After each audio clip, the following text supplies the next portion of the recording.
সুপ্রিয় দর্শক, আসসালামু আলাইকুম। জাকের পাট্টির যে পীর আছেন তিনি তাদের মুরিদদের উদ্দেশ্যে বলতেছে, বাবা তোমাদের গুনাহ টানতে টানতে আমি শুকাই যাইতেছি এবং অন্য অন্য যারা পীর আছে তাদের খাইয়া লইয়া ভালো থাকে, কিন্তু আমি তোমাদের গুনাহ টানতে টানতে আস্তে আস্তে শুকাই যাইতেছি।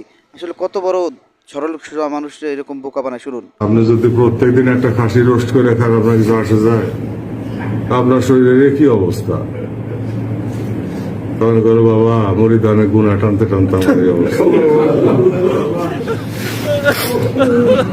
অন্য পীররা পেট মোড়া করে খায়, আর ওই যে